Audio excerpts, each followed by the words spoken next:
ನಮಸ್ಕಾರ. ನಾನು Ramakant Nargund, national chief coordinator ಮತ್ತು ನಿಮ್ಮ ಮುಂದುಗಡೆ. ನೋಡಿ ಸ್ವಾಮಿ, ನಾವು ಏನಿದೆ ಹೆಂಗಿದೆ ಹಾಗೆ ಹೇಳೋರು. ನಿಮ್ಮ ಮೊದಲಿನ ವೀಡಿಯೋದಲ್ಲಿ ಏನು ಹೇಳಿದೆ, ನಮ್ಮ ಎಂಟೈರ್ ಸೆಂಟ್ರಲ್ ಟೀಮ್ ನಾವೆಲ್ಲ ಡೆಲ್ಲಿಗೆ ಹೋಗಿ ಅಲ್ಲೇ ಕೂತ್ಕೊಂಡು ಕೆಲಸ ಮಾಡೋಕ್ಕೆ ಹೋಗ್ತಾ ಇದ್ದೀವಿ ಅಂತ ಹೇಳಿದ್ವಿ.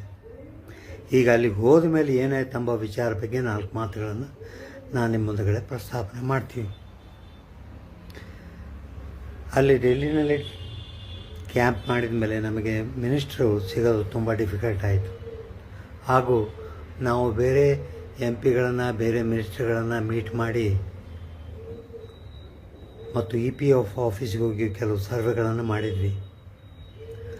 ಆವಾಗ ನಮಗೆ ಗುರುತಾಗಿ ಕಂಡು ಬಂದಂಥ ಸುದ್ದಿಗಳೇನೆಂದರೆ, ಸೀರಿಯಸ್ ಆಗಿ ಎಲ್ಲ ಕ್ಯಾಲ್ಕುಲೇಷನ್ನು EPF ಆಫೀಸಲ್ಲಿ ನಡೀತಾ ಇದೆ.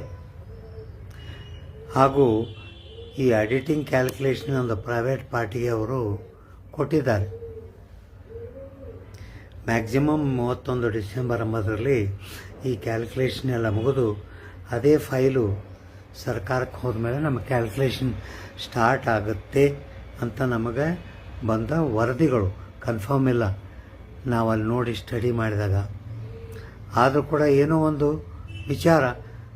ಈಗ ನಾವು ಹಿಂದಕ್ಕೂ ಜ್ಞಾಪಕ ತೊಗೊಂಡ್ರೆ ಬಸವರಾಜ ಬೊಮ್ಮಾಯಿ ಅವರು ಕೂಡ ಇದ್ರ ಬಗ್ಗೆ ನಮ್ಗೆ ಹೇಳಿದರು, 31 ಡಿಸೆಂಬರ್ ಒಳಗೆ ನಮ್ಮ ಜನರಿಗೆ ನೀವು ಮಿನಿಮಮ್ ಪೆನ್ಷನು ಒಳ್ಳೆ ಪೆನ್ಷನ್ ಮಾಡಿಕೊಡ್ಬೇಕು ಹೇಳಿದರು.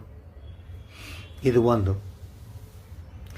ಯಾವುದೇ ಸಂಘಟನೆಯ ವಿಚಾರ ಬಗ್ಗೆ ಬರುತ್ತಂದ್ರೆ ಸಂಘಟನೆ ಕಾರ್ಯಕ್ರಮಗಳು ಯಾವಾಗಲೂ ರೆಗ್ಯುಲರಾಗಿ ಇರಲಿಕ್ಕೆ ಬೇಕು.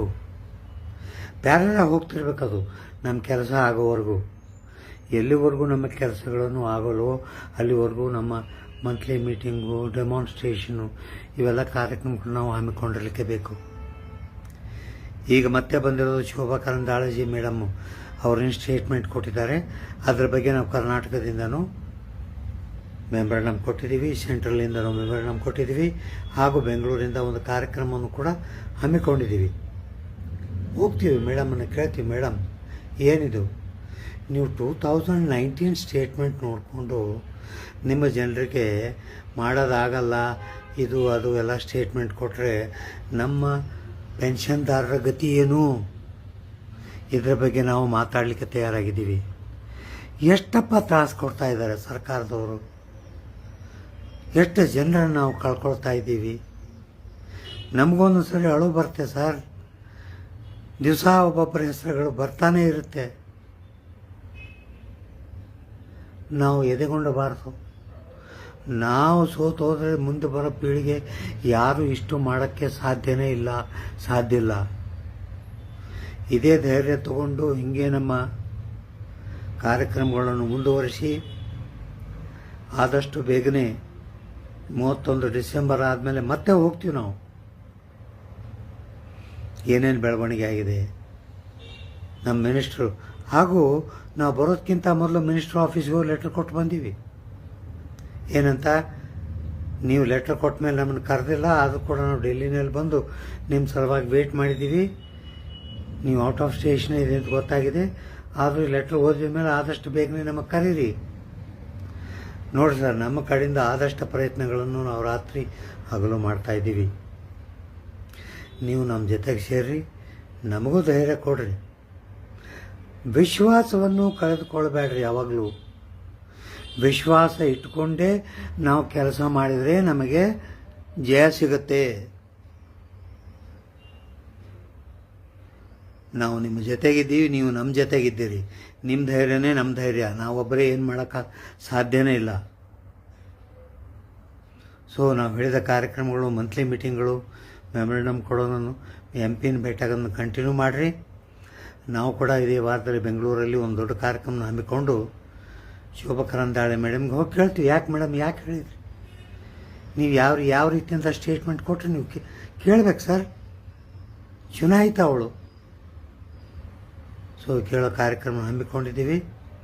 ಬೆಂಗಳೂರಿನಲ್ಲಿ ಇರ್ತಕ್ಕಂಥ ಎಲ್ಲ ಜನರು ನಾವೊಂದು ಡೇಟ್ ನಿರ್ಧಾರ ಮಾಡಿದ ಮೇಲೆ ದಯಮಾಡಿ ನಮ್ಮ ಜೊತೆ ಸೇರಿರಿ. ನಮ್ಮ ಸಂಖ್ಯಾಬಲವನ್ನು ಶೋಭಾ ಮೇಡಮ್ಗೆ ತೋರಿಸೋಣ, ಹಾಗೂ ಮುಂದಿನ ಕಾರ್ಯಕ್ರಮಗಳನ್ನು ಪ್ಲ್ಯಾನ್ ಮಾಡೋಣ. ಮುಂದಿನ ಕಾರ್ಯಕ್ರಮಗಳಿಗೆ ನಾವು ತಯಾರಾಗಿದ್ದೀವಿ. ಏನೇನು ಯೋಚನೆ ಮಾಡೋದು ಬೇಡ. ಇವತ್ತು ಅಥವಾ ನಾಳೆ ನಮ್ಮ ಎಲ್ಲ ನಾವು ಡೆಲ್ಲಿಯಿಂದ ಬಂದು ಮುಟ್ಟಿದ ಮೇಲೆ ಮುಂದಿನ ಕಾರ್ಯಕ್ರಮ, ಈ ಕೆಲವು ಕಾರ್ಯಕ್ರಮ ಹಮ್ಮಿಕೊಂಡು ಮತ್ತು ಎಲ್ಲ ಕಡೆ ದೊಡ್ಡ ದೊಡ್ಡ ಕಾರ್ಯಕ್ರಮಗಳು ಮಾಡೋದು ವಿಚಾರ ಮಾಡ್ತಾ ಇದ್ದೀವಿ. ಡಿಸೆಂಬರ್ 31 ಆಗಲಿ, ಆಮೇಲೆ ಮುಂದಿನ ಕಾರ್ಯಕ್ರಮ ಏನು ಮಾಡ್ತೀವಿ ಅಂತ ಹೇಳಿ ನಿಮಗೆ ತಿಳಿಸ್ತೀವಿ. ಯಾಕಂದರೆ ನಾವು ಡೆಲ್ಲಿಗೆ ಹೋಗ್ತೀವಿ ಅಂತ ನಿಮ್ಗೆ ತಿಳಿಸಿದ್ಮೇಲೆ ನಾವು ಏನಾಯಿತು ಅಂತ ತಿಳಿಸೋದು ನಮ್ಮ ಕಾರ್ಯಕ್ರಮ ಆಗಲಿಲ್ಲ ನಮಗೆ ಈ ಸರಿ. ಅದನ್ನು ಹೇಳಲಿಕ್ಕೆ ನಿಮ್ಮ ಮುಂದೆ ಹೇಳಬೇಕು ನಾವು. ಅದನ್ನು ಹೇಳೋಕ್ಕೆ ವಿಡಿಯೋ ಮಾಡಿದ್ದೀನಿ. ಯಾರೂ ನಿರಾಶೆ ಆಗಬೇಡ್ರಿ, ನಮ್ಮ ಕಾರ್ಯಕ್ರಮ ಮುಂದುವರಿತದೆ. ಆದಷ್ಟು ಬೇಗನೆ ನಾವು ನಿಮ್ಮ ಪೆನ್ಷನನ್ನು ಕೊಡಿಸೇ ತೀರ್ತೀವಿ. ಬೋಲೋ ಭಾರತ್ ಮಾತಾ ಕಿ ಜೈ.